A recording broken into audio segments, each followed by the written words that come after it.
Assalamualaikum warahmatullahi wabarakatuh. Hello good people. How are you friends? I'm sure all of you are in the good health. Before I start, do you guys know me? There is a saying that if you don't know someone, how can you love that someone? Therefore, I would like to introduce myself first. My name is Nazila Salsabiela. I am a 4th semester student of English Education Department STKIP Muhammadiyah Bogor. So, in these occasions, I and my group will talk about how get to ourselves, how love ourselves because you're perfect just being you. We live in a society that is accustomed to quality standards, such as beauty standard as a measure by what we see on social media, magazine covers, and others. Each region has different standard of beauty and standard of education and skill. When we can meet these criteria or standards, we get labels as failed, unworthy, not cool, not enough, and so on. So that we are used to trying to line up to those standards. We are forced to be the same. This is what causes many of us to try to be other people, so that our talents and interests in talents and areas that we love seem marginalized in order to meet this standard.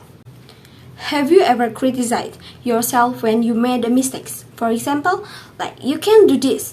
What can you do? There's no use living. And other negative sentences that speak in your head at the time. Have you ever? These words appear when we don't have enough self-love, resulting in a sense of insecurity towards ourselves. Insecure is a term to describe feelings of insecurity that make a person feel anxious, afraid, embarrassed, to not confident. The result of these feelings of insecurity is that they will run away from problems and then fall into an endless sea of sadness, and they will tend to have no emotional balance, which result in frequent conflict with other people. It's not entirely wrong to criticize yourself. In fact, sometimes with that criticism, you might be able to become better and develop in the future. However, the negative criticism that keep popping up in your head is often too domineering and even destructive. This prolonged destructive criticism can make you even more desperate into depression. Not even if you can commit suicide because of self-hatred. Please don't be like that, okay?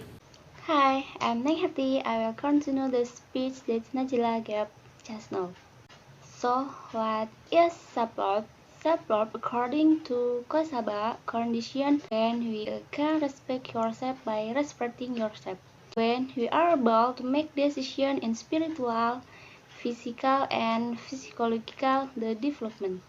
An example is when you have success in accepting your weakness and strength, focus on the life goals you have, that live contentedly with the effort you have made. People who don't have self-love tend to constantly punish themselves with negative comments that hurt self-esteem and make it difficult to improve on a daily basis.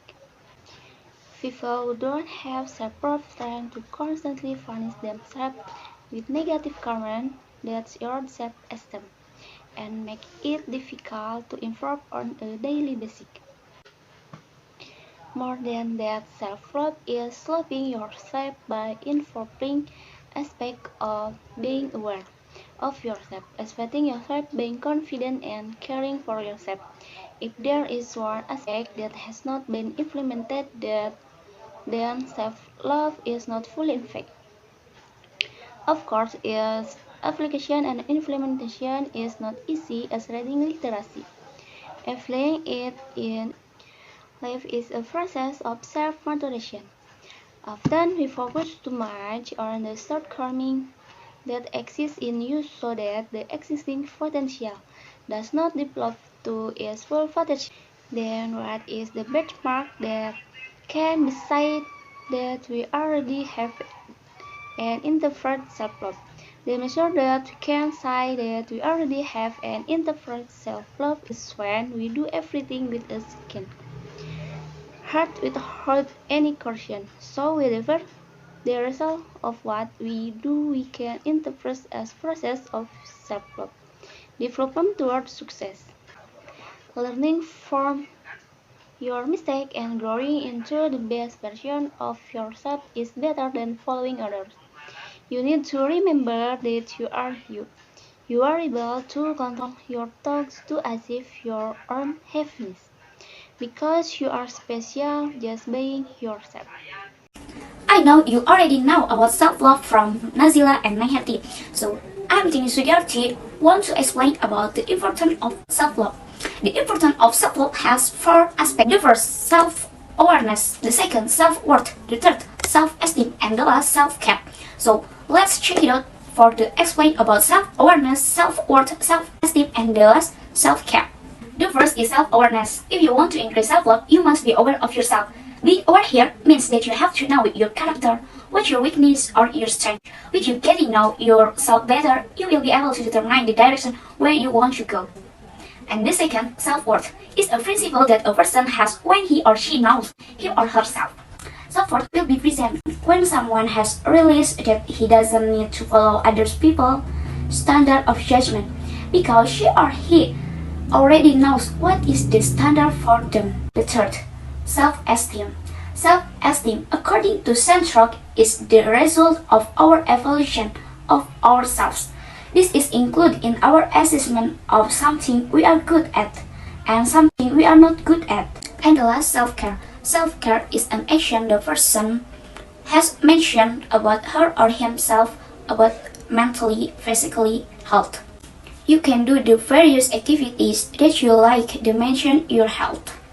Like the ship, you are captain on your ship. No one else determines about your ship but yourself. So start changing your habit by loving yourself.